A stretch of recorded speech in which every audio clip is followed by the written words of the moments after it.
Okay everyone, and welcome back to another video. Today, my Athearn Genesis SD60i in CSX paint has arrived in the mail from trainworld.com. I bought it for $267 with DCC and sound installed. So, let's get this baby unboxed. So, first, we're going to take off the top. Nice Athearn Genesis box, tight seal and everything. The first thing you're going to see is some papers. First is Athearn newsletter, sign up for Athearn news, yada yada yada. A warranty card.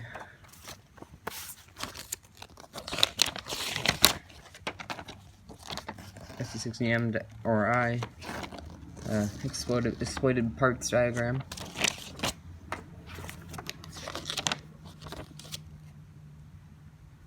Quick start guide,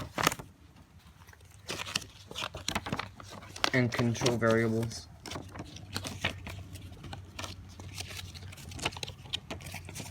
Next is a small thin foam packaging. Oh, and then here is the locomotive. You can carefully pull it out here.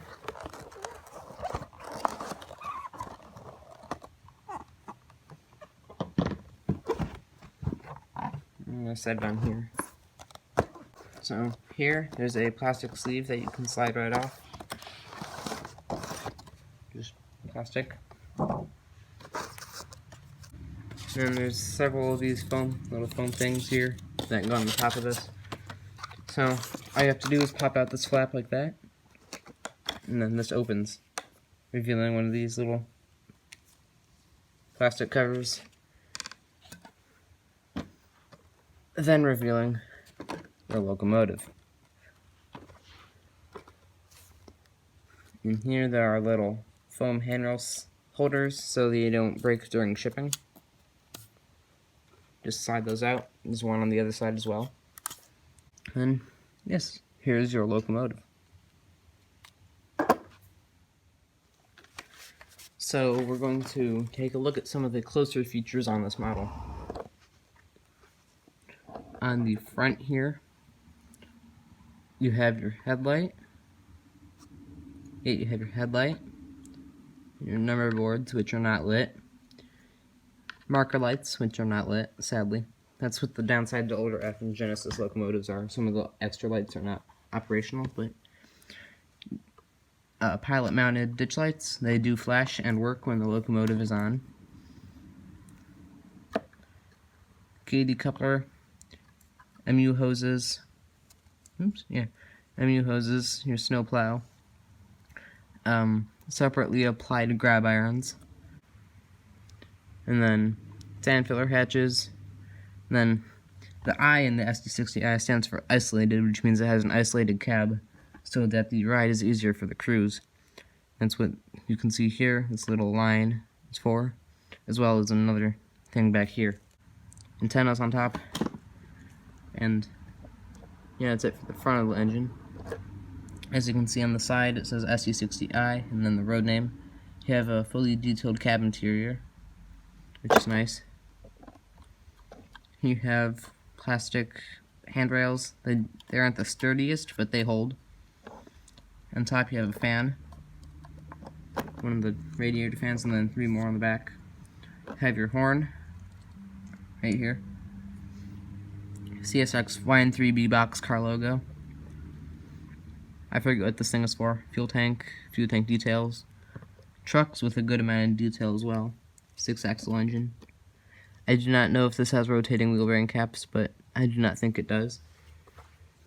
Exhaust deck. And then on the rear over here, whatever, you can see you have number boards, which are painted on so they're not operating.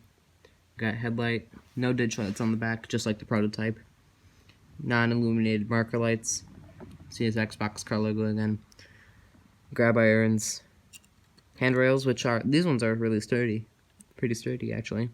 More MU hoses, and coupler. Cut lever right above that too. Down here on this side, you can see we have brake wheel. Dynamic braking is somewhere on this model, I forget where. Back of the car logo. Yeah. And you're back at the cab. This is a really sharp looking model, and I bet the sounds are as sharp as it looks. Let's go take a look at the sounds. Okay, we are now down here in the layout, and I'm about to turn on track power.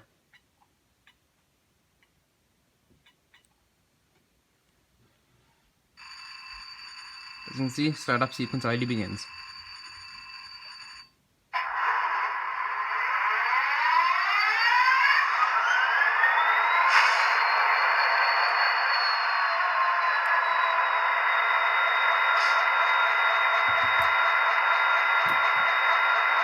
As you can see, we have lighted ditch lights and headlight.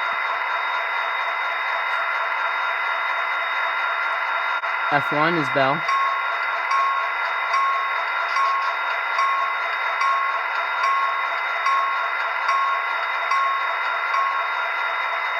F2 is horn.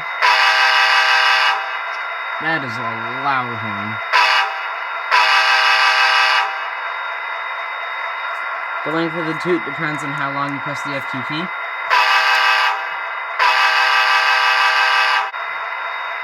F5 will turn on and off the ditch lights.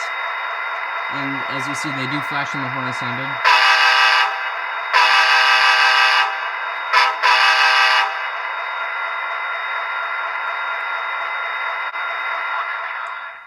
F8 is mute.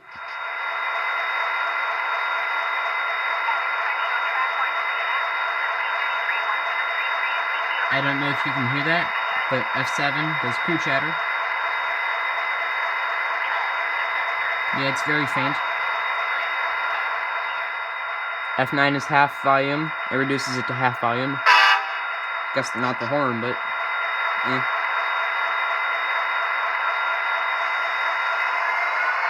F10 goes into notch up. I forget the name for it, but yeah. Notches up. So yeah, pretty much what this does is notch up the prime mover to notch 8.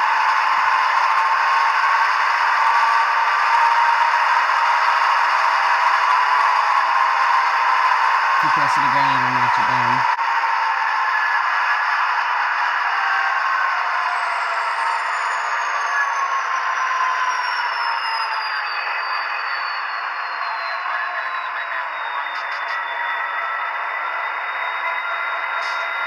So yeah, thank you for watching this review, and I'll leave you with a run-by of this model.